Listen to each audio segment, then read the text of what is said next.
Hi, I'm Brett Johnson, former United States most wanted cyber criminal, now good guy, and host of the Brett Johnson Show on YouTube. Today's episode 40, Britney Griner, the perception of truth, and those stupid passwords when we come back.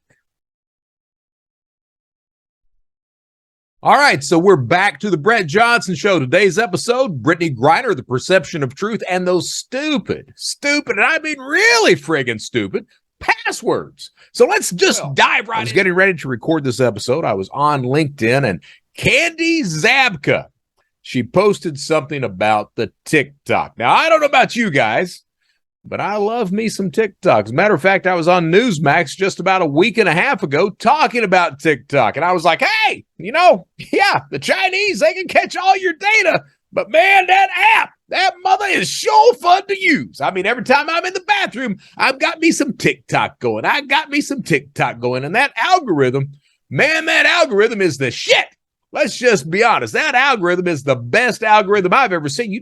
You pause just a second on any little thing, and it just registers that you like it. So, of course, my TikTok is filled with comedians like Doug Chappelle. It's got fast cars. It might have some not safe for work stuff every now and then that pops up because, hey, they feed it in there, and you're like, and I'm like, and it just registers. I'm readying a show about TikTok, about why we should not be using TikTok, because, of course, all that data goes to the Chinese. But what I was getting to is Candy, she had mentioned this gentleman by the name of Andrew Tate, evidently a misogynist.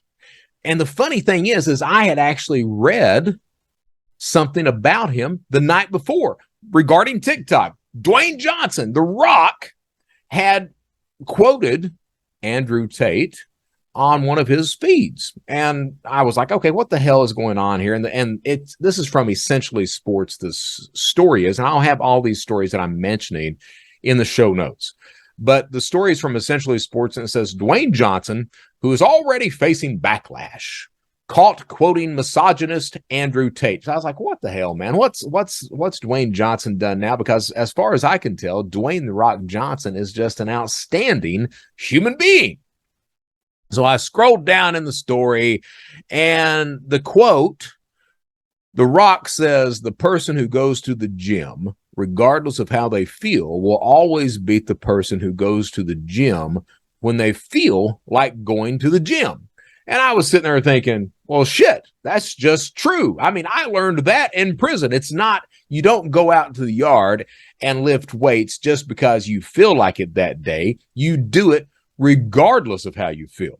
And you end up having much better results than that poor old slob that sits on his ass and doesn't do anything except, well, I think today I'll go out and lift a little bit. Well, that doesn't do you any benefit at all. But that's also kind of a comment about life in general. If you sit on your ass and just do something when you feel like doing it, you're probably not going to be very productive. So it's important to do the things that you need to do that are beneficial and healthy and make you become a better person. It's important to do it whether you feel like doing it or not. And that's exactly what Rock was talking about. It's a gym quote, but it applies to more than just working out. So Andrew Tate said that, and I'm like, hey, I ain't got a problem with that. Well, I went on down the story because I was like, okay, where's the misogyny come in? Well, I found it. Of course I found it. So the quote, and I'm sure there's probably other stuff as well, but the quote says, Andrew Tate says, I believe as a man, I should pay for the first date. I believe I should open the car door, protect her, provide. So I'm reading that and I'm like, hey, I'm down with that. I'm from Eastern Kentucky. That's the way I was brought up. I believe that's part of being a man. That's exactly what you do. You go out on a date. Hey, it's your responsibility to pay for the date, to open the car door, to be a gentleman.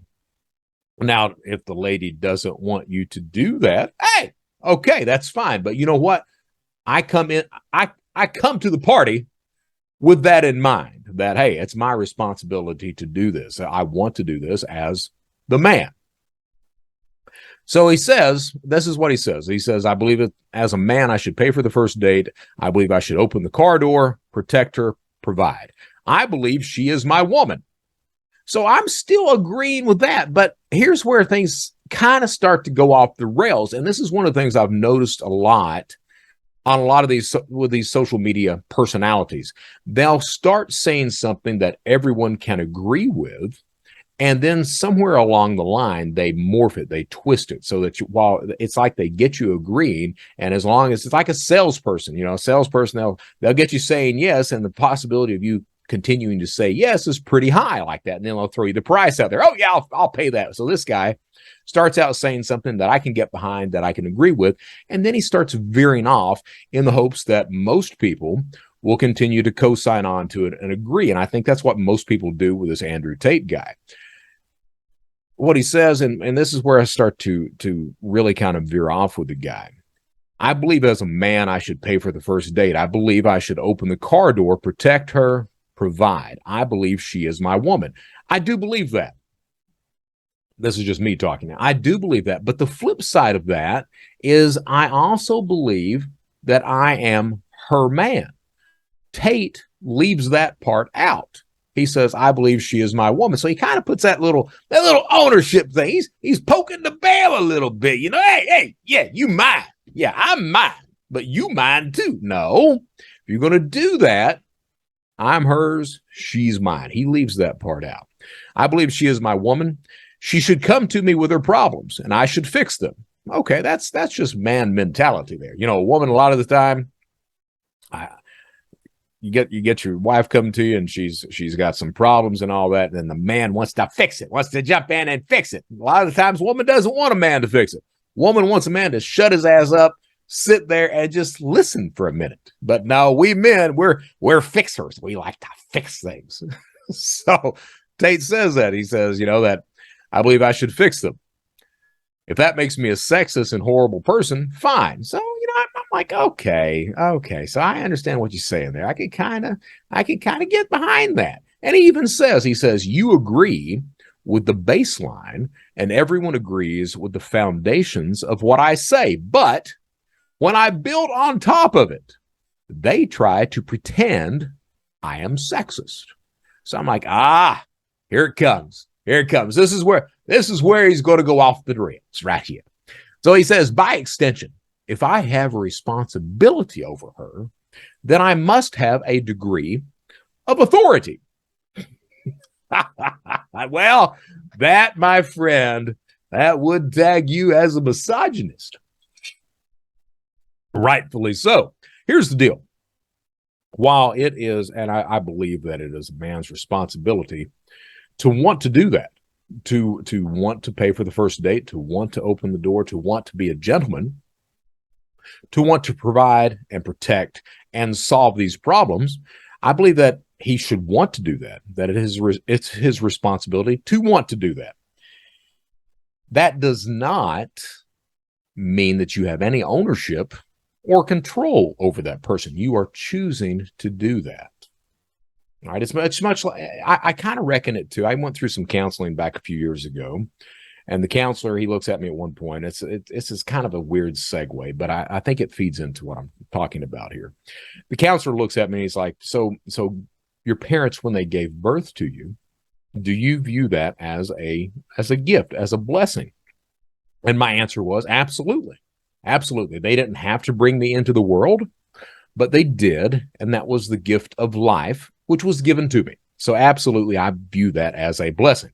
So he then asked, he was like, well then, do you believe that when your parents become old and they can no longer tend to themselves, do you believe it is your responsibility to look over your parents or look after them? And my answer was, no, I don't. And the counselor was like, that's correct, because it's not. You were given the gift of life, but that does not mean that you have to be responsible for the person later on. You didn't ask to be brought into this world. You were given that gift. If you choose later to look after your parents, that's a gift that you are giving to them. You're not obligated to do that. For example, my father, my dad, I want to take care of the man. I want to make sure he's all right. And I view that, yeah, I'm not obligated. I don't have to do that. He knows I don't have to do that. He keeps telling my ass I don't. But I want to because I love the man and I want him in my life. My mom, not the best person in the world, still alive. There's no way in hell that I would ever agree to have her in my home and trying to take care of her and living with her and everything else like that. That would be a total and complete nightmare. The difference is my dad knows that, hey, I'm not obligated to do that. My mother thinks that, hey, it's my responsibility to look after her. She gave me the gift of life. What Tate is doing is much the same thing. He's saying, hey, since I'm doing this, since I'm protecting and providing and I'm taking that man responsibility, I have authority over you. I own you, and you need to accept that. No, Andrew, that is not the way this shit works. It's not. If a woman chooses to be with you, then that is a gift that has been bestowed upon you. But she is you don't own anybody. You don't control anybody. It took me a long time to figure out you can't fix anybody. Hell, I can't control me most of the time. How can I possibly try to control anybody else? So moving right along, we're going to get to viewer comments. Don't worry, we're going to get to viewer comments. I just wanted to talk about The Rock there for a second and the TikTok. I love me some TikTok. I do. I love me some TikTok. I love TikTok so much. Hey, I may be okay if China wants to go over and take over Taiwan. I mean, I got a little upset that Snickers had to apologize to China because they said Taiwan is a free state, which it is. But TikTok is so damn good that you let me keep my TikTok. I don't know anyone in Taiwan. Just saying. I don't really mean that shit. Just saying. You got to watch out. You got to watch out. You take something like that that's as addictive as that looks like it's, not harmful, anything else like that. And people become used to it and they start not worrying about where their data is going or what's happening with their data, especially when a nation state is getting that data to use against us. All right. So Ray Miller, episode 39, he made the comment, how about treat people the way they want to be treated? I had said that we should treat people the way we would like to be treated. Ray, I on the surface, I think that is a good idea. Treat people the way they'd want to be treated. But I got to be honest with you. There's a whole hell of a lot of entitlement in the United States. There's a whole hell of a lot of narcissism in the United States. And if you were to encounter one of those individuals, which they are not few and far between, if you were to encounter one of those individuals and then adopt that idea of, well, I'm going to treat them the way they want to be treated, oh my God, no. How about treat people the way that you would want to be treated? Do unto others as you would have them do unto you. And at the same time, know thyself. That's my understanding of why we're here on this planet. Trent Young, episode 36, the Brett Johnson story, how to become an internet godfather. Trent makes he comments, he says, a lot of your upbringing was a tragedy and a series of horrendous traumas. Your childhood horror led you to a life of crime. Knowing what you know about cybercrime, and as a result, all the good work you do now, would you change anything? Now, I am asked that frequently. Would I make any changes with my life? And I get a lot of flack about that because the answer is no, I wouldn't. First, you can't change your past. And, I don't think that you have to dwell in it or live in the past, but you should, by God, learn from the past. That being said, at the same time, I like who I am. I do. I like who I am, and I like the work that I do today. I think that I do a lot of good stuff toward protecting people, raising awareness, educating people, and trying to make the world a better place. The reason I'm able to do that, and the reason I like me, and the reason I am who I am today, and the reason I do what I do today, I attribute to every single thing that I have done in my life good and bad, and every single thing that has been done to me in my life, good and bad. So while I have very deep regrets, and I do have very, very deep regrets, I wouldn't change anything. And yeah, I do feel a huge amount of guilt in saying that because I brought a lot of harm to a lot of people. And I have profound regrets about that. But I would not change it. I would not, because I think that I think that part of the reason that we're here is the journey. We go through our trials and tribulations. We go through the shit, and some of us are able to come through it, and some of us are not. And I'm coming through it. I don't think I'm all the way through it yet, but I think I'm a better person than I used to be. And I think that I've learned a great deal from my past, and I think I continue to learn a great deal from my past. And I think that that helps benefit me when it comes to doing the work that I do today. I don't think I would be able to do that. I don't think I would have the empathy or the understanding of crime, the criminal mindset, and the victims if I hadn't led the life that I had led coming up to this point.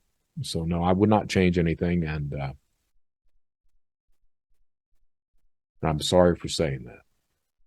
Truly, I'm sorry for saying that, but that's the way it is. Feedback, and moving right. Some of the feedback I got is not always on YouTube. The person I gave some relationship advice just over a week ago to this lady who she was engaged to this gentleman who was using cocaine, and she cut off the impending marriage, and she was very upset, and she had reached out to me to ask for advice, and I gave advice on the show. Well, she followed up with a message to me just a few days ago, and I'm going to read that, and I'm going to comment on that because I think she needs it, and maybe somebody else out there who's going through some similar issues needs it as well. So she's like, "Hi, Brett," and I'll cut out, as I'm reading through this, I'm going to cut out the identifiers which might identify this person, because I'm sure she doesn't want people to know who the hell she is. No one would. All right. If she wants to share that, she can tell me, and I'll be more than happy to share her information. But I try to keep things, on the low like that. All right. So, hi, Brett. I have listened to the podcast probably 20 times in the last couple of days, and I can't seem to find the right words to tell you how much it means to me that you took the time to help me. Being able to listen and replay it over and over has helped so much. I have struggled the last couple weeks. I confided in my dad and told him everything that has happened. He is retired from the police, and I've always been able to confide in him and know that he will always keep an open mind and won't judge.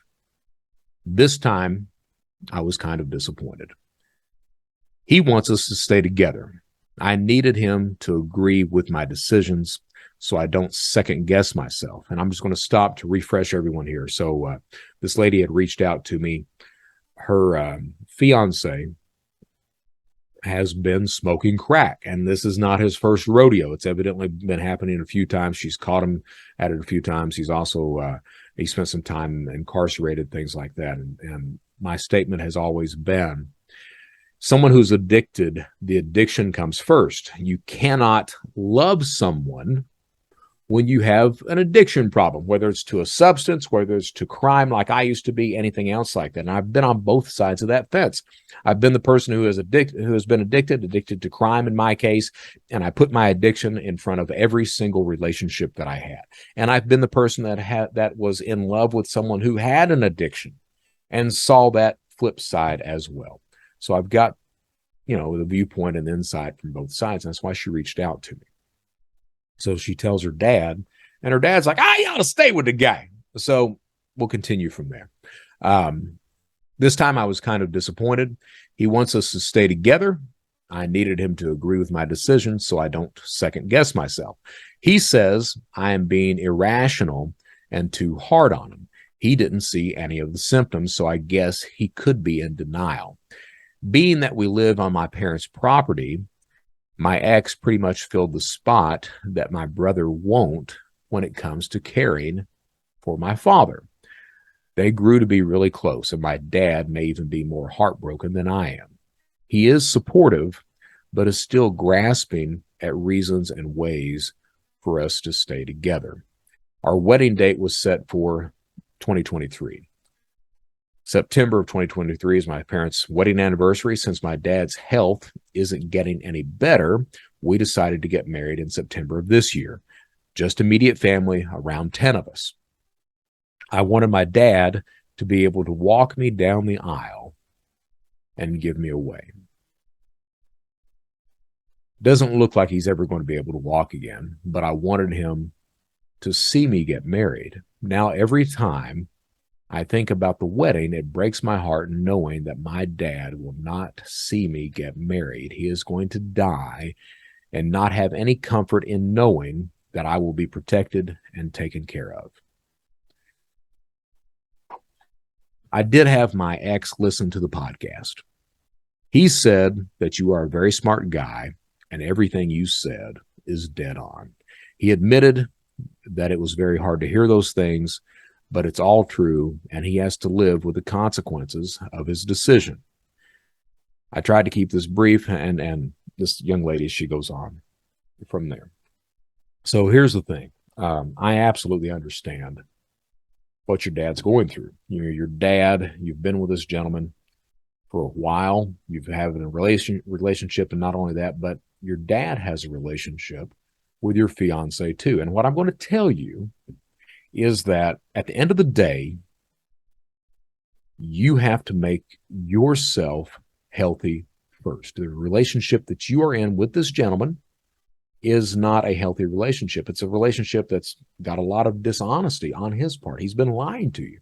He's not only addicted to a substance and putting that substance in front of you, but he's also lying to you in order to keep doing that substance and to keep putting that in front of you.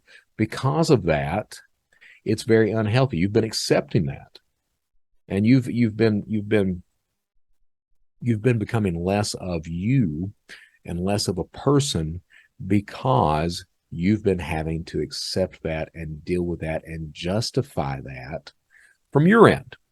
Okay, you got to cowboy up. You got to cowboy up, and you got to say, no, I've got to be healthy for me, regardless of what hey, your dad's got a relationship with the guy. All right. But we're talking about your relationship with your fiance, not your dad's relationship with him. And because of that, you've got to do what's best for you. It's also what's best for your fiance, because your fiance will not stop this behavior if you keep enabling it. It's not your fault that he's doing this. It's not your fault that he's lied. It's not your fault that he's using drugs. That's all his fault. That's his choice to do that. It's his fault. It's his choice to be dishonest, to continue with this relationship like this, putting these things in front of you, which is exactly what's happening. You have the choice, and it is a choice. There's always a choice. Sometimes sometimes it's not a very pleasant choice, but there's always a choice. You can choose to be healthy. You can choose to say, no, I don't deserve this. I don't want to live like this. And when you make that choice, it's actually a better choice for you. It's a better choice for your fiance. And ultimately, it's a better choice for your dad. You make the statement in here that your dad is going to pass away without knowing that you're ever taken care of. But the problem is that you're not being taken care of. You pointed out in your previous message to me that this guy brings home $2,500 a month. You only get $500 of it. So no, he only gives you $500 for living expenses and everything else for the house. No, that's not a man. All right. Sorry, it's not. And the reason why he's doing that is because that other $2,000 is going someplace else. Right there, you said he was smoking it. All right. So you're not being taken care of. And if you go ahead and you marry this guy now, that relationship is going to continue to decline and get worse. So your dad, while you'll get married, you may get married, and he may think that you're good to go, What do you think your dad would think, 3 or 4 years down the line as this guy continues with his drug use, his lies, everything else, and it's going to continue to get worse. And finally, the relationship falls apart and you're in far worse position than you are now. Your dad would never want that. I promise you, your dad would never want that. Your dad's got some problems going on right now because this guy's helped your dad. And there's nothing wrong with that. All right? But that's your dad's relationship with this guy. You've got to do what's best for you. And I'm going to tell you, it's also going to be what's best for your fiance. Hopefully it's a good wake-up call for him. And I'm not talking about just threatening ending it. No, you've got to end it. All right? Hopefully that's a wake-up call for him. You send him on his happy way. You let him sort out his demons, see if he's going to overcome his demons. If you guys are meant to be together, you'll get together later on, a few years down the road. But right now, absolutely not. Right now, you need to be there for your dad. And you need to tell your dad, Dad, I'm sorry. I know that you like him. I love him too. But this is a very bad thing, and he has got to come to terms. I mean, he's got stuff that is destroying our relationship. This is what he's doing, and I can't do this. For me, for you, for him, I can't do this. The problem is that somebody's got to be an adult, and he's not, and your dad can't be right now because your dad's going through some issues. You know that? So you've got to be the adult in this situation. And I'm truly sorry. I am. I'm truly sorry. But you got to play the hand that you're given sometimes. So with that, we're gonna move right along. So we're going to dive right into the show. When we come back, we're going to get right into the show, episode 40. Britney Griner, the perception of truth, and those stupid passwords. When we come back. All right, so once again, we are back to the Brett Johnson Show. Britney Griner, the perception of truth, passwords, stupid-ass passwords. Ha! Britney Griner. Boy, she has been in the news. Of course, I guess most people know that Britney Griner, WNBA star, traveled her ass to Russia, was smuggling drugs at the same time. Now, there's going to be somebody, oh, she wasn't smuggling drugs. It was cannabis oil. Well, it was hashish oil. And it was illegal, and she knew it was illegal, and she had it hidden in 2 vape pens, and they caught her ass and gave her 9 years for it. My advice is don't screw around. All right? You know that shit's illegal. Just because you can come in and out of Seattle, and they've got some sign posted up, we're not worried about your dope or your marijuana, and they don't search for that shit in the West Coast, doesn't mean that you can head your ass to Russia with all the problems that are going on and try to smuggle in drugs knowing they're going to frown on that shit. No, they do frown on that shit. It's illegal. Stop breaking the law. Now, that being said,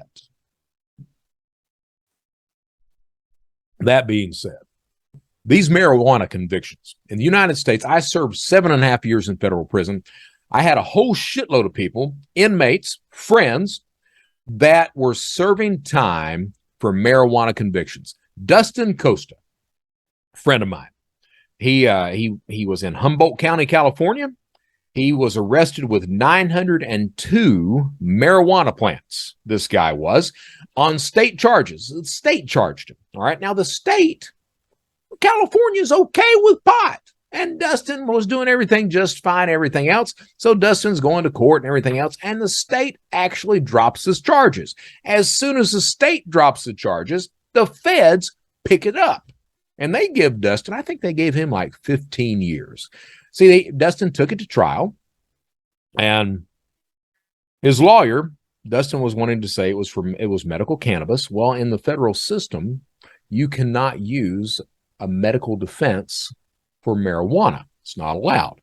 So the only thing that Dustin could say was it was for personal use. So here poor Dustin gets his ass up on the stand, says, oh yeah, those 902 plants were for personal use. Took the jury about 15 minutes to come back and say, your ass is crazy, 15 years. So that's what happened. Now, the reason I'm saying that is no one should be serving time for marijuana use, possession in the United States. I don't like marijuana. I've never been a fan of pot. I've smoked it, absolutely, and I've inhaled, and I would probably do it again if given it to me. I don't really like it, though.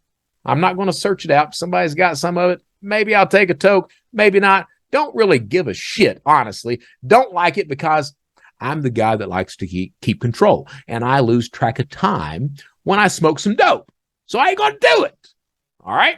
Now, you give me something to drink. No, I like me some alcohol every now and then. I like, especially one of the benefits of dating strippers back in the day. Strippers really like champagne, and I'd never drank champagne up until that point. And they told me, man, the high you get from a champagne drunk is just incredible. And I'm going to tell you, the high you get from a champagne drunk is just incredible. So I do enjoy me a bottle of champagne every now and then. I'll get it all nice and chilly, crack it open. Yes, it's good. It's good. It's so much better than smoking and coughing up a bunch of marijuana smoke. But anyway, back to marijuana. I saw a lot of people that were given a lot of dimes, 10 years plus, for marijuana convictions. And there's something wrong with that. Now Joe Biden and Kamala Harris, they're beating the drums about getting Britney Griner out over a marijuana conviction. Yet in the United States, we've got thousands of people behind bars serving a load of friggin' time on marijuana. And Joe Biden and Kamala Harris aren't doing a damn thing about them. And there's a reason why. The reason why is Britney Griner is well known now.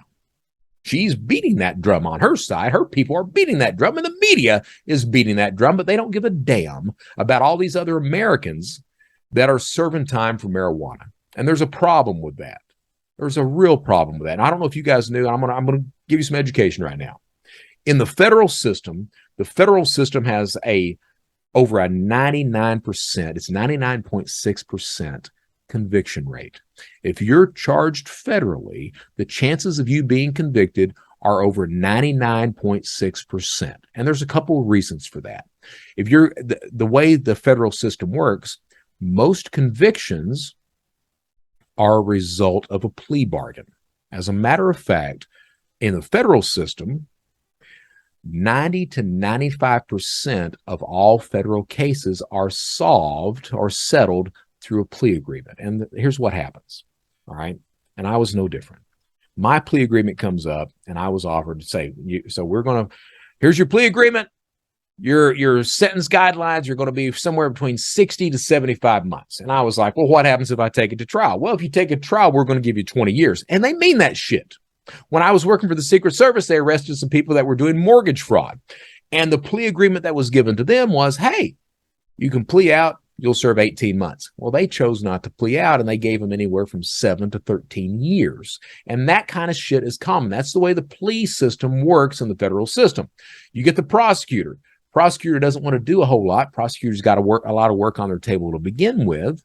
And if you go to court, you go to trial, it costs money. So they're trying to save money. So what they do is they say, okay, we're going to sit there and we're going to say, this is your plea. You're going to agree to this. You're going to say you're guilty of these charges. And this is how much time you're going to get. If you choose not to do that, we're going to not only quadruple, we're going to put you under the fucking prison.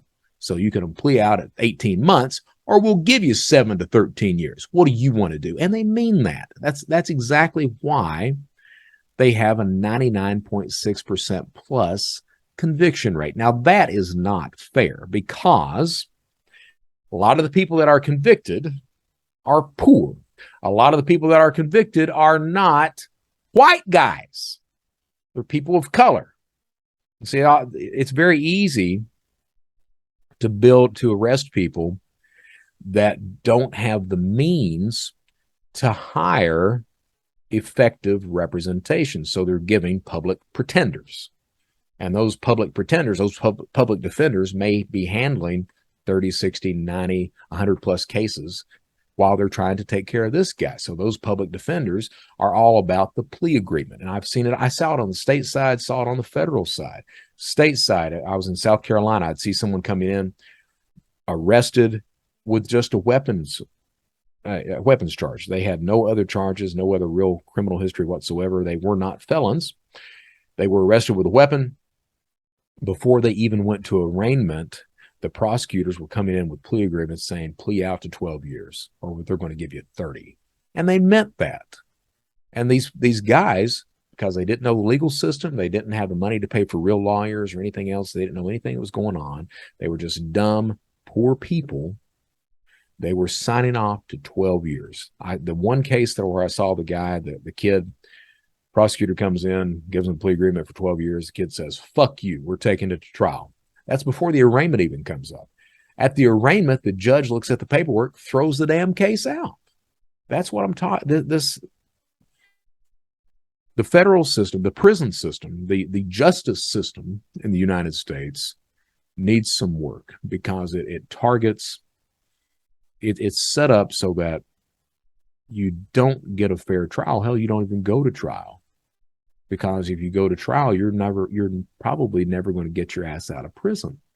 Even if you don't want to talk about the injustice of the American penal system and justice system and all these people in the United States that are locked up on pot charges, even if you don't want to talk about that, then we can still talk about Britney Griner being held in a Russian jail and all the people here stateside who are wanting to get Griner out. Meanwhile, we've got a guy named Paul Whelan who has been over in Russia held since 2018. And his family would like his ass to come home too. Now, I've got to tell you, I didn't know the Paul Whelan's story until I started to look him up. And I'm sure most people out there don't know Paul Whelan's story either. So we're going to read some of that. And again, I will have the links to this stuff in the show notes. So Paul Nicholas Whelan, and Paul Whelan, he's got some messed up stuff going on. He does. Russia called him a spy. Reading through some of this story, I'm like, shit, the guy may be a spy. And if he is, why is the United States government letting his ass languish over there? Because they certainly are. Now, it looks like he's going to get to come home now, but only because of Britney Griner. If Britney Griner hadn't had her ass arrested for doing stupid shit, Paul Whelan would be left to rot over there for that 16-year sentence that he was sentenced to. Anyway, Paul Nicholas Whelan, born March 5th, 1970, is a Canadian-born former United States Marine with U.S., British, and Irish citizenship. So he's a citizen of the United States, Britain, and Ireland. He was arrested in Russia on December 28th, 2018, accused of spying. June 15th, 2020, he received a 16-year prison sentence. Now, what you don't hear a lot you don't hear anything in the media about Paul Whelan's story. So I'm going to go through some of that because, man, it is really screwed up. So according to a deposition Whelan gave in 2013, he was in law enforcement from 1988 to 2000 as a police officer in Chelsea, Michigan, and a sheriff's deputy in Washtenaw County. The Chelsea police, however, said he worked in lesser roles and was a part-time officer from 1990 to 1996. So no, something that was inaccurate, what he claimed in his deposition. While the Washtenaw County Sheriff reported no record of his employment. So in a deposition, he said he was a sheriff's deputy for Washtenaw. Washtenaw says absolutely not, never happened. A former colleague did say that he was a patrol officer for the Kego Harbor Police Department, though, from 1998 to the year 2000. So out of the gate, there's some dishonesty on Whelan's part. We'll go on with this. He was an IT manager for Kelly Services Staffing Company 2001 2003, and then 2008 to 2010. From 2010 to 2016, Whelan was Kelly Services Senior Manager of Global Security and Operations, so a pretty important position. He enlisted in the Marine Corps in 1994, Marine Corps Reserves. He took military leave from Kelly Services to serve in the Marine Corps Reserve from 2003 to 2008, including service in Iraq. So I appreciate your service.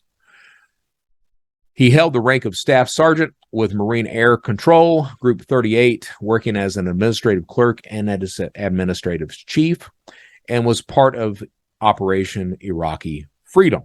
after a court-martial conviction. Yes, he was court-martialed in 2008 on multiple counts, quote, related to larceny, end quote.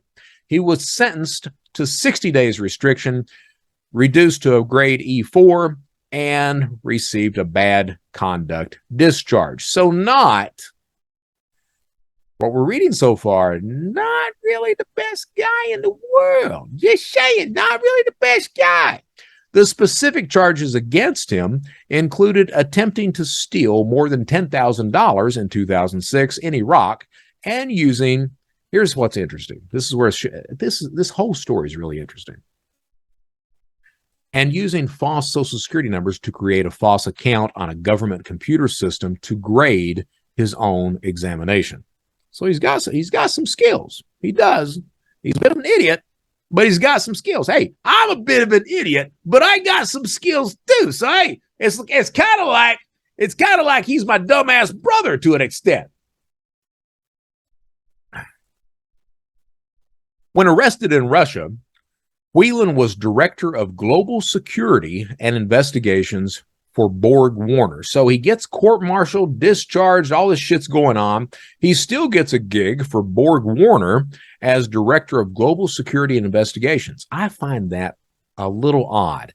Borg Warner is an international automotive parts manufacturer based in Michigan. His work with Kelly Services and Borg Warner gave Whelan contacts with law enforcement in many countries. Whelan traveled to Russia several times from 2006 and maintained an intermittent presence on a Russian language social media website. I can't even pronounce the damn thing. It begins with a V. VK is what it says. Is what it is. Where he had approximately 70 contacts. He has studied Russian, but communicated online using Google Translate. Which, hey, there's absolutely no shame in using Google Translate. When I was a criminal, I did not know one little bit of Cyrillic. Could not read that shit. But man, those translate services, they sure came in handy. Again, I feel somewhat akin to Mr. Whelan. So he said Whelan supported Donald Trump. And after Trump's 2016 election, Whelan posted all about Trump's victory. All right. So he said in a deposition in 2013 that he holds a bachelor's degree in criminal justice and an MBA degree. He falsely claimed a bachelor's in arts from the University of Michigan in his profile. He did take courses at the Northern Michigan University without earning a degree. So, again, you know, I'm reading his career, I'm reading his bio, and I'm sitting there going, shit. Me and him, we ain't too far apart. What's interesting to me is that what's interesting is that he was doing all of this stuff, got that position with Borg Warner, and then is arrested in Russia as a spy. Let's continue on, because I've actually got a bit of a theory with this. All right, so on December 28th, 2018, Whelan was arrested in Moscow, in the Moscow area, by the Russian Federal Security Service, the FSB, which is kind of the replacement for the KGB, which later confirmed his arrest. Whelan's twin brother, David, said Whelan arrived in Moscow on December 22nd to attend the wedding of a fellow former Marine at the Hotel Metropole, Moscow, and to assist the groom's family members on their first visit to Russia, a country Whelan had visited many times. He said that his brother planned to return to Michigan on January 6, 2019. That's what Whelan's brother said. Per Russian News, an outlet ran by, per Russian News, Whelan, now again, this gets really interesting. Whelan had $80,000 in cash temporarily confiscated during a customs inspection at the Moscow airport. According to the New York Times, Whelan had acted as a local guide for the wedding guest, but had decided to spend the day of the wedding to meet a friend, per the account of the other attendees that were visiting. Whelan said that it just gets better. Whelan's brother said that Paul Whelan had entered Russia using his brother's passport. So Paul Whelan wasn't even traveling under his passport. He was traveling under his brother's passport. He said his brother had not been in contact with his family. Paul Whelan was formally charged in Moscow on January 3rd, 2019 for spying. So, according to the Russian news agency, Whelan was apprehended in his hotel room at the Metropole while concluding a long outing with a Russian citizen who handed him a USB drive containing, quote, a list of all the employees at a classified security agency.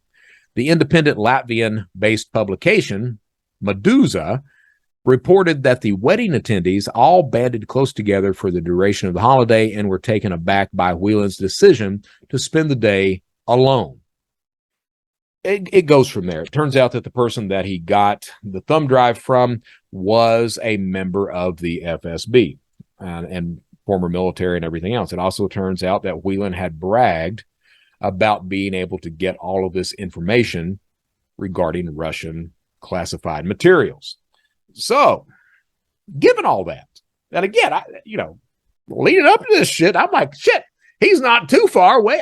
I feel close to this guy already. But the difference is I'm not a spy. And I do think, reading through this, and I've spent a couple of days reading about Whelan's story. I don't think that the Russians made this up. I think that that's exactly what happened. And I think that the chances of Paul Whelan being a spy for a government agency, I think that's absolutely possible. Absolutely possible. Now, my problem is that why? I used to watch Mission Impossible all the time, and the catchphrase was, if you ever recall, we will disavow all knowledge. And I think that's probably what's happened with Paul Whelan here, because, he was not traveling under a diplomatic passport as should have been happening. So he was deep undercover, perhaps, and he was arrested and identified as a spy, and they gave his ass 16 years. And the United States at that point, they were like, well, them's the breaks. Them's the breaks. You shouldn't have got your ass caught. That's all I can say to you. If you hadn't got your ass caught, you wouldn't be doing 16 years. We set you up at Borg Warner. We gave you all this backstory, everything else. We've been grooming you for this moment, and you get your ass caught. Next time, don't get caught. Won't be no problem. So I think that he probably was a spy. Truthfully, my opinion is that Paul Whelan was a spy. My opinion is that the United States, they dumped him. They dumped him. And I think that's a damn travesty. That if he was serving his country doing this kind of stuff, that they cut him loose. And the only reason he's being gotten out now is because Britney Griner, the media, and her family beating that drum. So I don't think that Miss Griner needs to be over there. I think that she was stupid as hell for violating the law. I think that hopefully she's learned a lesson from this and doesn't try to smuggle drugs and traffic anymore. And I also hope that they're able to bring Paul Whelan back home, which is where he damn well deserves to be. So that was the Britney Griner part of the episode. I told you, Britney Griner, the perception of truth, and those stupid passwords. So when I talk about the perception of truth, Alex Jones the other day, his court case, one of them, he's being sued by several different people. Turns out that there was like a 4.5 million punitive judgment, and then the other punitive judgment comes down, and he's ordered to pay $45 million to these people, this family of Sandy Hook, where he was saying that, Sandy Hook didn't happen. It was all a false flag operation so that the government could take away your guns. By the way, would you like to buy some food or some vitamins from me? I make $800,000 a day on my show. I got to tell you, I wish to hell this show would make anything. It doesn't. And I'm confident that if I started to beat those conspiracy drums like that, I could probably get me a following. But I ain't going to do that shit. Alex Jones evidently has no qualms about that. I don't know if you guys, I've read, there's a book called Them by John Ronson, which is absolutely hilarious. It's about the extremists in America. And he talks about, he actually runs around with Alex Jones, some in this book, before Alex Jones became Alex Jones. I mean, he had a radio show, but he was not the force to be reckoned with that he is today. It turns out this perception of truth, I've said before that the facts don't matter. The only thing that matters is what you can convince someone of. Alex Jones is a master of that. It does not matter to Alex Jones or his listeners the facts of that case. What matters is that he can convince people that Sandy Hook never happened. He can convince people that the government is using these shootings, staging these shootings, pretending that these shootings are happening in order to take away people's firearms or in order for the government to become in control of our lives. It's a nifty story because a lot of people that conspiracies succeed because people are trying to make sense out of things that typically cannot be made sense of. The human mind has problems with that. So we as humans, we try to make sense of those things. And that's why conspiracy theories appeal to people. There was a statement back in the mid to late 80s about Jerry Falwell's followers, that Jerry Falwell's followers are poor, uneducated, and eager to follow. I take offense to that because if you look today at the followers of these extremists, I don't care if the extremist is on the left-hand side or on the right-hand side because you got them both. But the followers of these extremists are not poor. I mean, you have some poor people that follow them, but it's not just based on one's income, and it's not based on one's education level. All right, it's not uneducated people that subscribe to the far left or the far right or the conspiracy theorist or the extremist on any side anywhere. But I do see, my opinion is that it is people, that they are people who are eager to follow. And Lord knows there's a lot of media out there that all the time they tell you what to think. They tell you how to behave. They tell you what to do. And it seems it's a lot easier, instead of making up your own mind and forming your own opinions and being able to back those with some sort of knowledge or what have you, it seems it's much easier to just listen to the talking heads that are out there and let them make sense of the world for you. It doesn't work that way. And Alex Jones is a prime example of that. Do I think it's Alex Jones's fault? Yeah, it's Alex Jones. It's Jones's fault, but it's not just his fault. It's the people who give him a platform. It's the platforms themselves. I mean, how long did YouTube let the guy go on with his hatred and his spiel before they banned his ass? How long have all these platforms done this? How long has that happened? Not just on the right-wing side, but on the left-hand side as well. It continues to this day. When you give platforms to extremists, you get shit like this that goes on. People will listen to that, and you can start to influence these people and cause them to act. You don't even have to call it out. You don't have to say, hey, go out and do this. They're going to do it. It's that perception of truth. We're now at that point, and we've been at that point for a while. I mean, on the criminal side, I've understood that since when I was a cyber criminal. Facts don't matter. It doesn't matter if I'm the person signing into the account, if I'm Bob Jones or what have you. What matters is if I can convince the bank that I'm Bob Jones. Facts don't matter. It just matters what I can convince someone of. What do I need to use in order to convince that company that I am somebody who I claim I'm not? Is it just stolen credit card numbers? Is it fake IDs? Is it an IP address, a spoofed phone call? It's really no different when we're talking about Alex Jones or a lot of these woke individuals out on the left-hand side, or Donald Trump or Joe Biden and his company trying to redefine what a recession is, trying to convince people that we're not in hard economic times when everyone on the friggin' planet knows we are. So the perception of truth, facts don't matter anymore. We saw that with it. I think that everyone except the White House knows that we are in a recession. The textbook definition is 2 quarters. Joe Biden sees that writing on the wall. His team pops out. That is not really the definition of a recession. No, it's not. No, it's not. We refuse. We refuse to acknowledge that definition. We've got a new definition. This is it. And this new definition says we are not in a recession. So it's no longer facts that matter. And I think that we've seen this thing boiling up with the fake news, with all these issues and problems. We've seen this coming to a head, and it's going to continue to come to a head. We've seen yesterday Donald Trump's compound, Mar-a-Lago, got raided by the FBI. They carried out 15 boxes of papers, and no doubt there's some classified stuff in there. We're coming to a head in this country. We are. We saw yesterday on social media, Telegram, on these other social media outlets, we see people calling for a civil war now, saying that they're locked and loaded. We see this. And it's not just the right wing that's feeling that way. It's not. And I got to say, I mean, I saw somebody made a comment that, Hillary Clinton, I think it was Trump that made the comment. Hillary Clinton was able to delete 30,000 emails and nothing happened.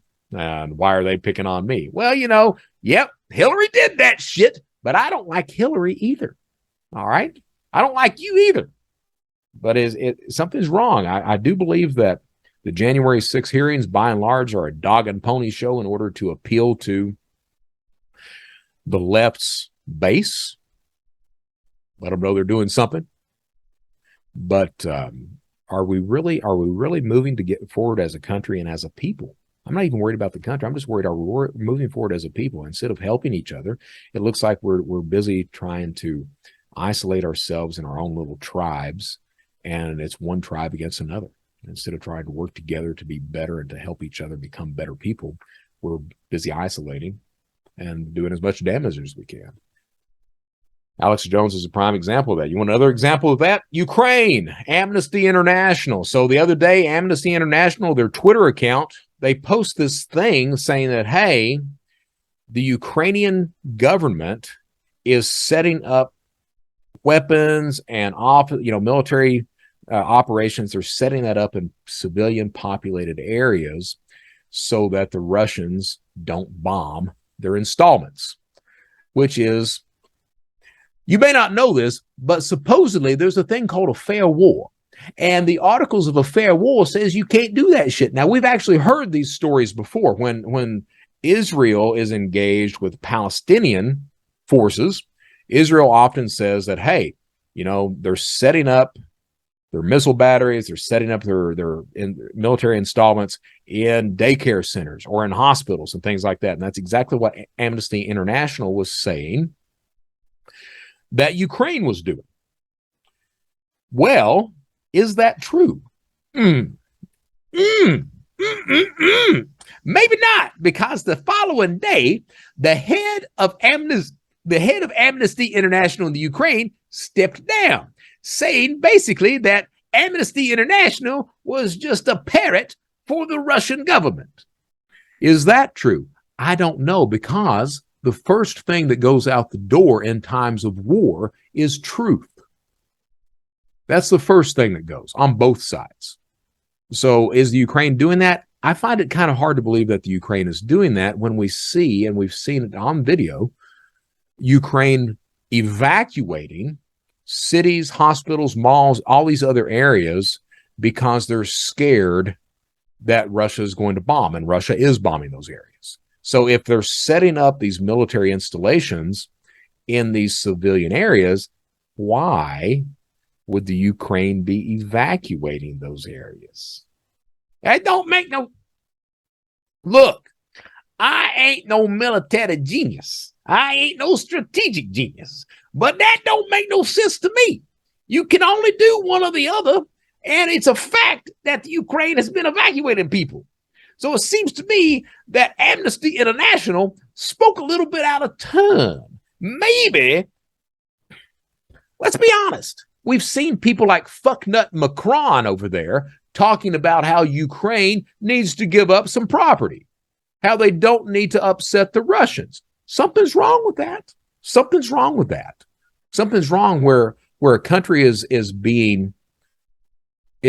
defending themselves from an aggressor who has no right to be the aggressor, to try to come in and wage war. They're just trying to defend themselves. Something's wrong when you've got the powers that be that come out and say, oh, no, you need to give into that. You need to cave into that.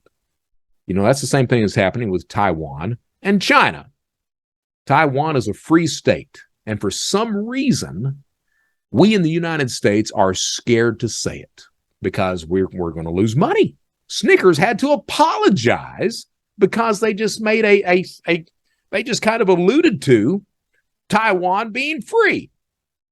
Then they had to apologize. Apple the other day has to basically bow down to China because of Nancy Pelosi's visit. There's something wrong where we cannot, where we can't speak up. You know, I talk about that in cybersecurity all the time. These people who are scared to speak up, they're scared of losing a job. They're scared of getting fired. They're scared of losing a contract or a client. It's no friggin' different with China. Evidently, it's no different with Russia. Scared to speak up, scared of doing the right thing because of some economic reason. We've got to get past that point and understand, hey, do the right goddamn thing because it's the right goddamn thing. Oops. I used colorful language. Yeah. All right, move right along.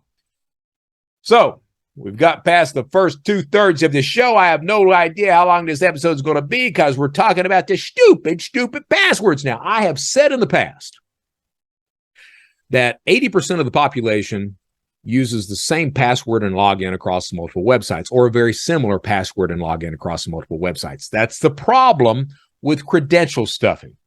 I may send out a phishing email that looks like it comes from your financial institution, Bank of America. Your level of awareness is high enough that you're like, not going to fall for that shit. Obviously, that's a phishing email. But if I send out a phishing email that looks like it comes from Hulu, level of awareness not as high. You're going to look at it and say, Hulu. Anyone even watch Hulu? Only thing that got to Handmaid's Tale, the second season, sucked. And it did. It did. It did. It wasn't as bad as the last season of Game of Thrones, but that second season of Handmaids was truly horrible. And yes, Hulu's got some other stuff going on. For example, I just watched Prey a couple of nights ago, the new Predator movie. I got to tell you, that mother rocks. I like it a lot. So if you're not watching it, go ahead and tune into it. It's outstanding. It's this thing called credential stuff. And if you're using the same password and login across multiple websites, I capture those credentials from the Hulu fish, and then I can plug them in. It's automated. I can plug them into multiple sites and get all of your access to every website and platform that you've got. So that is not, I've talked about that before. That's not the case of today's show. What I'm talking about today, my viewers may know, tree hit my house. 150 foot pine tree during a storm. These 70, 80 mile an hour winds come through Birmingham, Alabama, blow this tree down on a house, on my oldest stepson's bedroom. It really missed him. He had walked out of the bedroom like 2 minutes before. Then this tree comes crashing down. So thankfully, no one was hurt. We've got USAA as insurance, so they're taking care of us pretty well. They've got us up in a hotel, got us in 2 rooms for the next, I don't know, 6 to 8 weeks, maybe longer, while the house is being repaired. This hotel has horrible internet. I mean, it truly does. It's a Hyatt. It's got the worst internet connection, the worst speed ever that I've ever seen anywhere, any place, anytime. But we had a set of storms come through the other day, and it knocked the Hyatt portal offline. Now, I've got Zoom meetings and everything else, so I'm sitting there looking at the Wi-Fi connections, and I notice there's a couple of other Hyatt connections for staff. So I'm like, well, shit, maybe I can get down there, and they'll let me, just sign on to that for my Zoom meeting. Everything will be fine. So I got on the elevator, headed downstairs, got up the front desk, and I was like, hey, any idea when the internet's coming back up? Oh, well, we've reset the router. We reset it, but it ain't coming back up yet. I'm like, I understand. I saw that shit myself, but I do notice there's a couple of other connections. One's a 5G connection. Can I sign on to that? And the lady, she's like, because When I do a voice, I don't care whether it's a lady or a guy. It's going to be the same voice a lot of the time, unless I come up with that, it's a squeaky voice. I'm not going to do that because she wasn't like that. So she was like, well, if we had the password, if I had the password, you could certainly sign on to it, but we don't know the password. And I'm like, you don't know the password? All right, and we are back again to the Brett Johnson Show. That's what you call a glitch in the matrix, otherwise known as housekeeping. Turns out that when your insurance company's got you up at a hotel for several weeks while they're fixing your home, that sometimes housekeeping pops by middle of the day and asks, do you need your room cleaned? Yes, I do. So now that we're back, where were we? That's right, we're at the Hyatt place. Up here for several weeks, tree hit the house, blah, blah, blah, blah, blah. The Wi-Fi here absolutely sucks. It truly does. The Wi-Fi portal, it's slow connection. You can really not stream anything at all. If you wanted to, you can't do it. These Zoom meetings that I have, it's very difficult to have those be effective or even complete, even connect most of the time. Anyway, storms came through, knocked the Wi-Fi portal, the guest portal off. I had a Zoom meeting coming on. So I'm like, shit, I need to do my Zoom meeting. I don't want to do it over my cell phone. I looked at the Wi-Fi connections, and there were a couple of other Hyatt connections that were for staff. So I'm like, all right, let's settle that right now. So I got on the elevator, went down to the front desk, looked at the lady. I was like, hey, what's the deal with the internet? And she was like, well, we've tried. We reset the router, but it ain't coming on. And I'm like, yeah, I'm aware it's not coming on. But look, I noticed you've got a couple of other Hyatt connections here. Is there any possible way that I can use one of those? Lady looks at me. She's like, yeah, well, that would be just fine, but we don't know the password. And I'm sitting there going, you don't know the password? She's like, no, we don't know the password. If we had the password, you could use it. So I'm sitting there going, okay. Get back in the elevator, go up to my room, and I'm like, shit, it can't be that hard looking around at all the staff and everything here. It can't be that difficult. And here is the lesson of the day. This is why I'm telling this story. Other than, hey, you get these, it doesn't really matter whether you're an individual or an organization. Cyber hygiene can be bad anywhere, any place, anytime. The idea, what I want to tell you the password is in a minute, it's crazy. It's crazy. So I got back up to my room, sat there for a second, and I was like, shit, it can't be that difficult to figure it out. Profiling absolutely works. That profiling tends to be a very bad word if you're on the good side of the law. Nobody wants to be accused of profiling, but I'm going to tell you now, profiling is very effective. Criminals every single day profile their victims and their potential victims. When I was a criminal, I profiled every single person that I tried to manipulate, that I tried to scam, that I tried to take advantage of, steal from, everything else. Every single person in every single situation, I was profiling. When I went down and asked if I could get access to the Hyatt Wi-Fi, and they said that I could have it, but they didn't know the password to it.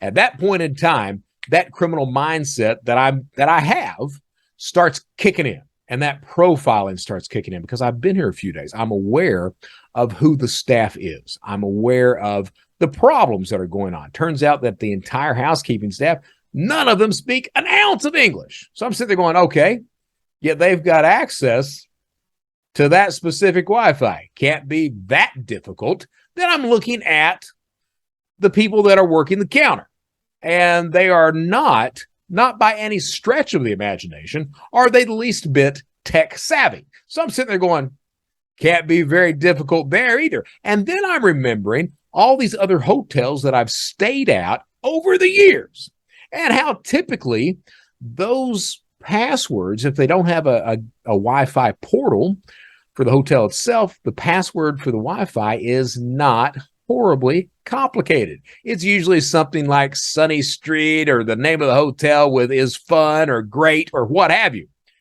So I'm sitting there going, okay, this can't be rocket science to figure out the password of this Wi-Fi. So I start going through my head. I'm like, okay, it could be Hyatt is great. Hyatt is fun.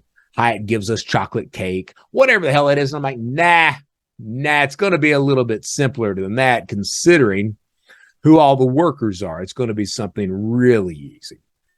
Got it on the first guess. Password 123, capital P. So I sat there and I signed on and it connected. I'm like, shit, that's the password. I got me so bad. Stepson's here, my wife's there. I'm like, I got his Wi-Fi access. And she's like, you do? And I was like, yeah. I was like, she's like, well, what's the password?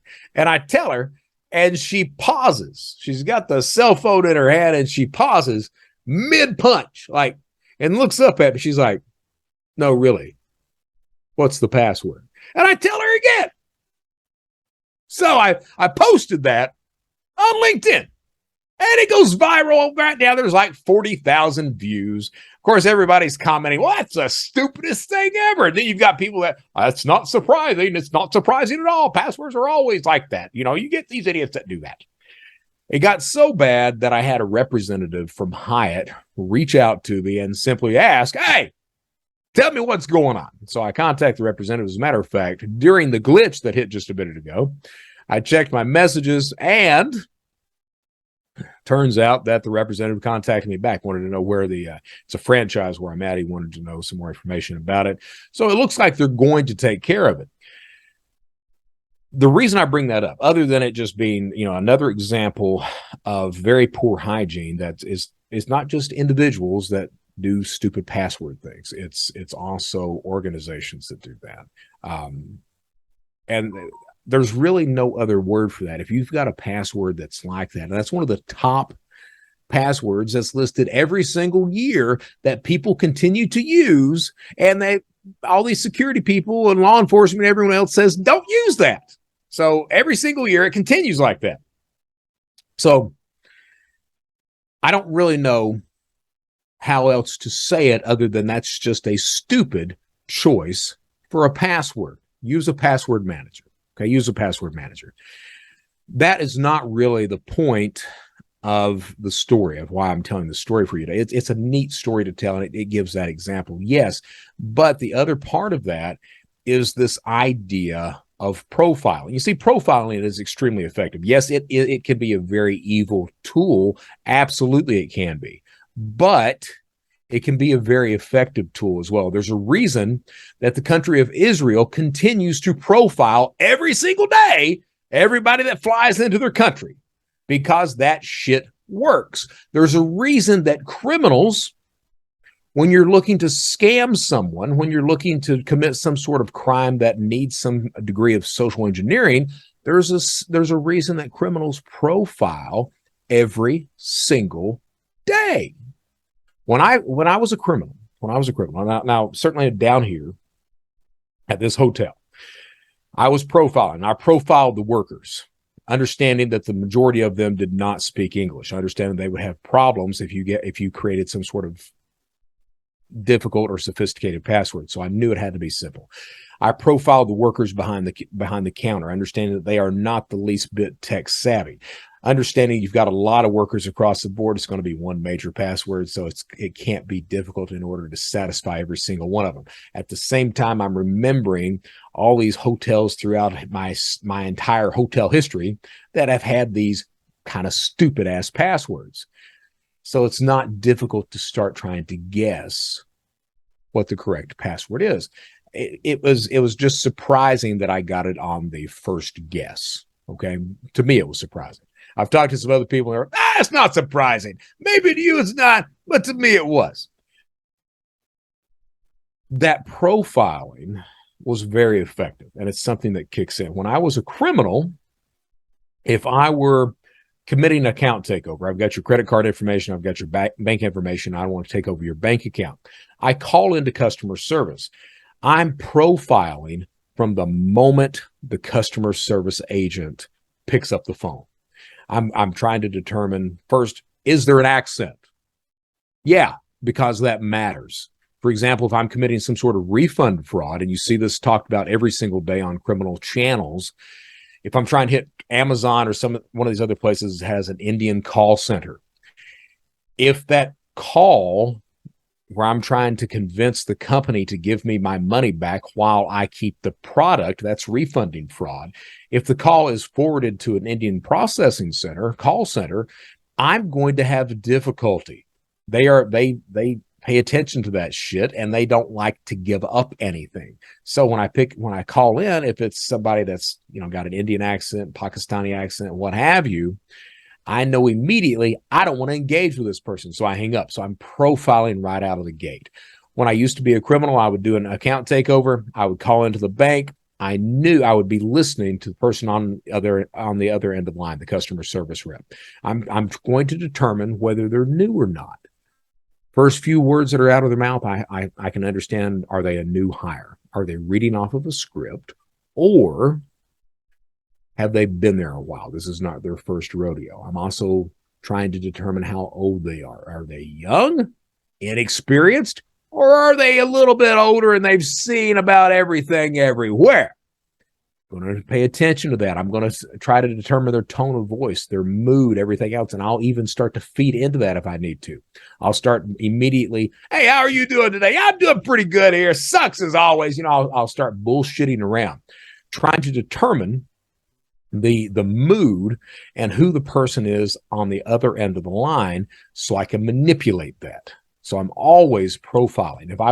When I was a criminal, if I walked into a bank, I'm immediately scanning the area to see who is experienced, who's not, who's nervous, who's not, who's happy, who's joking, who's distracted, who's focused, everything else. And I pick my target. As I pick my target, I'm walking up and I'm looking at every single thing that I possibly can about that person. Who is this person that I'm getting ready to try to manipulate? Because I need to know that before I even start to engage. That's the way it works. If I walk into Walmart committing some sort of fraud, say I'm trying to do gift card fraud or something like that, I walk into Walmart. Nowadays, everything's automated for the most extent. But back when they had actual cashiers, I would walk into Walmart, walk down the lane, find me a guinea, find me a cashier that was obviously new. They're still being trained. That's somebody I can take advantage of. So I'm profiling all the time. If I was doing coupon fraud back, there are these channels where you can print out, you can buy these coupon passes, or they're counterfeit coupons that give you 90% off of whatever you buy. And so I would buy a pack of coupons or make my own coupons, and I go to Target. Well, I'm looking for somebody that doesn't know about this, somebody who has obviously not been at Target for a while, or somebody who is distracted, somebody who doesn't read all the memos that Target puts out, somebody that I can take advantage of. So profiling is absolutely key to be successful in a lot of cybercrime. Because why? Well, because for cybercrime to succeed, it requires a degree of social engineering. Social engineering is a necessity to successful cybercrimes, to scams, real world and online, same thing. So I have to profile those victims. I just wanted people to it's important that you understand that.